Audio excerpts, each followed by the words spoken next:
अस्सलाम वालेकुम स्टूडेंट। आज हम स्टार्ट करेंगे new MDCAT important MCQs series, जिसमें हम फेडरल बोर्ड और केपीके बुक से जितनी भी टॉपिक वाइज एमसीक्यूज हैं उसको सॉल्व करने की कोशिश करेंगे। हम शुरू करते हैं चैप्टर नंबर फर्स्ट, जिसका नाम है सेल स्ट्रक्चर एंड फंक्शन। उसके अंदर जितने भी इम्पोर्टेंट टॉपिक हैं उनसे जितने भी पॉसिबल एमसीक्यूज हैं जो एमडीकेट में उसके चांसेस आते हैं सो उसको सॉल्व करेंगे। So the first topic is the cell wall. इससे पहले भी कुछ टॉपिक है लेकिन चूँकि वो इम्पोर्टेंट नहीं है तो उसको हम कवर नहीं करेंगे। सो सेल वॉल से शुरू करते हैं। MCQs number 1, cellulose is the major component of option A primary wall, option B secondary wall, option C secondary middle lamella, option D all of this. So the right option is primary wall. ठीक है, क्योंकि जो cellulose है जो कि polysaccharide है, it is the major component of the primary wall.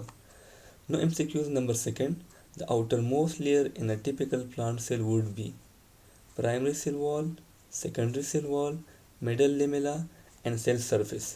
आप इस डायग्राम में देख सकते हो सबसे जो आउटर लेयर है सेल वॉल का, that is the primary wall.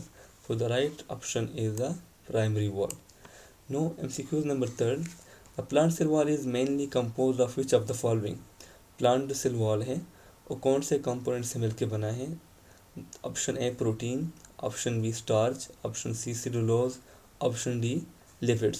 So the right option is option C cellulose. MCQs number 4, the first layer of the cell wall which is form is called what? जो first layer है जो cell wall के अंदर बनता है that is option A primary wall, option B secondary wall, option C middle lamella, option D all of this. तो the right option is primary wall. ये सबसे पहले लेयर है जिसकी फॉर्मेशन होती है। MCQs number 5, secondary cell wall of sclerenchyma cell is impregnated with. Secondary cell wall है जो स्क्लेरेन्काइमा का जो सेकेंडरी सेल वॉल है उसके अंदर कौन सा कंपोनेंट जो है वो इंक्लूड है या एम्परजिनेट है? So option A cellulose, option B lignin, option C murein and option D pectin. So the right option is lignin. ठीक है, जो सेकेंडरी सेल वॉल है उसके अंदर लिग्निन होता है। Sequence number 6, the cementing material between the adjacent plant cell. Cementing material और material होते हैं जो दो सेल को आपस में जोड़े रखते हैं, जिसको गेट टुगेदर रखते हैं। So option A cellulose, option B hemicellulose, option C middle lamella. So अगर आप देखें सो मिडल लेमेला सबसे जो आउटर मोस्ट लेयर है प्लांट सेल वॉल के अंदर, उसका फंक्शन है दो सेल वॉल को आपस में ज्वाइंट रखना, आपस में कंबाइंड रखना। The right option is middle lamella. MCQ number 7, which of the following is non living component of the plant cell? इसमें से कौन सा कंपोनेंट प्लांट का नॉन लिविंग है? So option A nucleus, option B cell wall, option C cell membrane and option D all of this. The right option is cell wall. Cell wall plant का ऐसा component है जो कि non living है। Right. MCQs number 8, cell wall of fungi contain. Fungi का cell wall है वो कौन से कंपोनेंट से मिलकर बना है? सेलुलोज से, काइटिन से, पेप्टाइडोग्लाइकेन से और ग्लाइकोजन से। तो the right option is chitin. Fungi का जो वॉल है that is made up of chitin. No MCQs number 9, component of the secondary cell wall. Secondary cell wall के कंपोनेंट कौन कौन से हैं? सो देखते हैं। Option A cellulose, hemicellulose, pectin, cellulose, hemicellulose, lignin, cellulose only, lignin only. तो the right option is cellulose, hemicellulose and lignin. ये जो तीनों कंपोनेंट है this is the part of the secondary cell wall. MCQs number 10, cell wall is secreted by. जो cell wall है ये plant cell की जो आउटर मोस्ट बाउंड्री है, आप जो देख सकते हो ये सेल मेम्ब्रेन है और सेल मेम्ब्रेन के बाहर जो सबसे आउटर मोस्ट वॉल है that is the cell wall. Cell wall कौन सिक्रेट करता है? सेल मेम्ब्रेन सिक्रेट कर रहा है, वैक्यूल सिक्रेट कर रहा है, साइटोप्लाज्म सिक्रेट कर रहा है और protoplast. So the right option is protoplast, क्योंकि प्रोटोप्लास्ट के अंदर साइटोप्लाज्म भी इंक्लूड है और सेल मेम्ब्रेन भी इंक्लूड है। सो ये साइटोप्लाज्म और सेल मेम्ब्रेन ये फॉर्मेशन करते हैं सेल वॉल की। तो the right option is protoplast. MCQ number 11, a cell without cell wall is term is. एक प्लांट सेल जिसका आउटर मोस्ट जो पोर्शन है, लेयर है सेल वॉल, उसको रिमूव करें, सो अब बाकी जो रह जाएगा सेल मेम्ब्रेन और साइटोप्लाज्म। सो अगर आपके पास एक टिपिकल सेल वॉल है जिसके सराउंडिंग में सेल वॉल होगा, अगर उस सेल वॉल को आप रिमूव करते हो तो जो रिमेनिंग मटेरियल है उसका हम कहेंगे प्रोटोप्लास्ट। ठीक है, ये आप यूँ देख सकते हो, ये आपके पास एक प्लांट सेल है। अगर इससे हम सेल वॉल को रिमूव करें तो जो रिमेनिंग मटेरियल है सेल मेम्ब्रेन और प्लाज्मा मेम्ब्रेन, उसको हम कहेंगे protoplast. MCQ number 12, rectangular shape of plant cell in due to. जो रेक्टेंगुलर शेप है प्लांट सेल का वो किस वजह से होता है? सो सेल वॉल की वजह से, सेल मेम्ब्रेन की वजह से, वैक्यूल की वजह से और साइटोस्केलेटन की वजह से। तो the right option is cell wall. Cell wall की वजह से जो प्लांट का सेल शेप है और रेक्टेंगुलर होता है। MCQ number 13, which has high affinity for water. इसमें से कौन सा कंपाउंड है जिसकी वाटर के साथ ज़्यादा अट्रैक्शन होती है? So option is lignin, cellulose, all of them, none of this. तो the right option is cellulose. चूँकि प्लांट को वाटर की ज़रूरत होती है, सो सेलुलोज ही है जो चूँकि outermost boundary cell wall के अंदर प्रेजेंट है, तो यही सेलुलोज जो है ये वाटर के साथ एफिनिटी रखते हैं। ठीक है, वाटर को अट्रैक्ट करता है। तो the right option is option B cellulose. No, अब आगे एक दूसरा टॉपिक है दैट इज प्लाज्मा मेम्ब्रेन। ठीक है, प्लाज्मा मेम्ब्रेन जिस मॉडल के थ्रू डिस्कस करते हैं बुक में, उस मॉडल को हम कहते हैं फ्लूइड मोज़ेक मॉडल। सो इस फ्लूइड मोज़ेक मॉडल के थ्रू हम देखते हैं कि यहाँ से कौन से इम्पोर्टेंट MCQs हैं जो हमारे MTCAT में आ सकते हैं। सो MCQ number 14, the structure of plasma membrane is mainly held together by. जो प्लाज्मा मेम्ब्रेन का स्ट्रक्चर है उनको कौन सा कंपोनेंट आपस में हेल्ड कर रहा है? So option A protein, option B carbohydrate, option C phospholipid, option D all of this. तो the right option is phospholipid. क्योंकि फॉस्फोलिपिड ये बाइलेयर की फॉर्म में होता है। ठीक है, और ये जो बाइलेयर है ये प्लाज्मा मेम्ब्रेन को क्या करता है, उसको आपस में हेल्ड टुगेदर रहता है। ठीक है, बाय हाइड्रोफोबिक बॉन्ड। ठीक है, सो ये जो हाइड्रोफोबिक इंटरेक्शन इसके अंदर होती है, उसी हाइड्रोफोबिक इंटरेक्शन की वजह से जो फॉस्फोलिपिड का मेम्ब्रेन है वो आपस में हेल्ड रहता है। MCQ number 15, ion can not cross which part of the plasma membrane.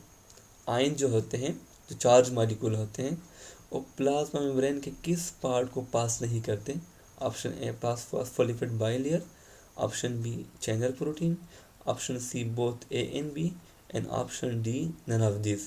सो इसमें राइट ऑप्शन है फॉस्फोलिपिड बाइलेयर। ठीक है, क्यों उसको क्रॉस नहीं कर सकते? क्योंकि जो आयंस होते हैं सो चार्ज मॉलिक्यूल होते हैं। ठीक है, और जो फॉस्फोलिपिड बाइलेयर होता है सो वो नॉन पोलर होता है। ठीक है, ओके, चार्ज मॉलिक्यूल नहीं होता या चार्ज पोर्शन नहीं होता, तो इसी वजह से जो आयन होते हैं वो फॉस्फोलिपिड बाइलेयर को क्रॉस नहीं करते, इवन वो चैनल प्रोटीन को क्रॉस कर सकते हैं। MCQ number 16, which type of protein can function as a channel और कैरियर फॉर स्पेसिफिक मॉलिक्यूल। कौन से प्रोटीन है जो एज अ कैरियर और चैनल काम करेंगे प्रोटीन के लिए? सेल मेम्ब्रेन के अंदर कौन सा प्रोटीन है जो एज ए चैनल और कैरियर काम करेंगे? सो एक्सटर्नल प्रोटीन है option A, option B intrinsic protein, option C glycoprotein, and option D lipids. So इसमें बेस्ट ऑप्शन है इंट्रिंसिक प्रोटीन, क्योंकि जो इंट्रिंसिक प्रोटीन है प्लाज्मा मेम्ब्रेन के अंदर वो चैनल बनाते हैं। ठीक है, और चैनल भी उसको हम कह सकते हैं और कैरियर भी उसको हम कह सकते हैं, क्योंकि वो स्पेसिफिक मॉलिक्यूल को पास करते हैं, इसको इन आउट में हेल्प करते हैं प्लाज्मा मेम्ब्रेन के लिए। MCQ number 17, intrinsic protein are primarily responsible for. जो इंट्रिंसिक प्रोटीन होते हैं और प्राइमरी किस चीज़ के लिए रिस्पॉन्सिबल होते हैं? ऑप्शन ए सेल कम्युनिकेशन के लिए, ऑप्शन बी सेल शेप के लिए, option C regulate movement of ion and molecule, and option D mitochondria. तो अभी मैंने बताया कि जो इंट्रिंसिक प्रोटीन होते हैं और चैनल प्रोटीन बनाते हैं, और चैनल प्रोटीन का काम होता है आयंस और डिफरेंट मॉलिक्यूल को इन आउट करना। तो the right option is option C, regulate ion and molecule. ठीक है, तो इसमें ऑप्शन सी जो है और बेस्ट ऑप्शन है। No MCQs number 18, glycolipid is in the plasma membrane are located at. जो ग्लाइकोलिपिड है वो प्लाज्मा मेम्ब्रेन के अंदर कहाँ पे उसकी लोकेशन है। ऑप्शन है inner surface of the plasma membrane, option B the outer surface of the plasma membrane, option C evenly distributed in the inner and outer surface, and option D varies to cell types। so इसमें best option है the outer surface of the plasma membrane. ठीक है, ये जो आपके पास glycolipids होते हैं ये प्लाज्मा मेम्ब्रेन के आउटर सरफेस पे प्रेजेंट होते हैं। MCQ नंबर 19, एक्सट्रिंसिक प्रोटीन में be involve in which of the following process. जो एक्सट्रिंसिक प्रोटीन होते हैं जो मेम्ब्रेन के सरफेस के ऊपर होते हैं वो किस फंक्शन के लिए इवॉल्व होते हैं। ठीक है, so number first is cellular respiration, number B cell signalling, option C photosynthesis, and option D peripheral protein of plasma membrane. So उसका फंक्शन होता है सेल सिग्नलिंग। ठीक है, क्योंकि जो सरफेस के ऊपर प्रोटीन होते हैं वो एज अ सरफेस मार्कर काम करते हैं। ठीक है, एज अ सेल सिग्नलिंग काम करते हैं, आउटर एनवायरनमेंट से सिग्नल को रिसीव करते हैं। सो बेस्ट ऑप्शन है option C. MCQs number 20, fatty acid move through the plasma membrane by which transport method. जो फैटी एसिड होता है ठीक है वो किस मेथड के थ्रू ट्रांसपोर्ट होता है मेम्ब्रेन में। So option is passive transport, option B non facilitated transport, option C active transport, and option D facilitated transport. So इसमें बेस्ट ऑप्शन है पैसिव ट्रांसपोर्ट। ठीक है, क्योंकि जो फैटी एसिड होता है वो भी नॉन पोलर होता है। ठीक है, और जो प्लाज्मा मेम्ब्रेन का फॉस्फोलिपिड बाइलेयर होता है वो भी नॉन पोलर होता है। ठीक है, तो फैटी एसिड जो है उसका जो ट्रांसपोर्ट है वो पैसिव ट्रांसपोर्ट है, उसको पास करने के लिए कोई एनर्जी की ज़रूरत नहीं होती।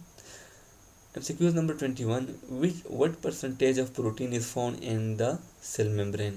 सेल मेम्ब्रेन के अंदर कितने परसेंटेज में प्रोटीन होती है। 20 to 40%, 40 to 50, 30 to 40 and 60 to 80। The right option is 60 to 80।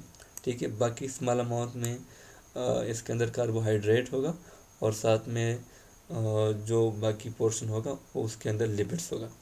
MCQ number 22, cell membrane is chemically compose of lipid and.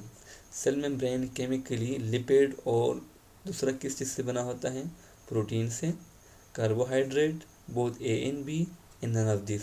तो the right answer is both A and B, क्योंकि जो plasma membrane है बना होता है protein, lipids and carbohydrates. The right option is both A and B, option C.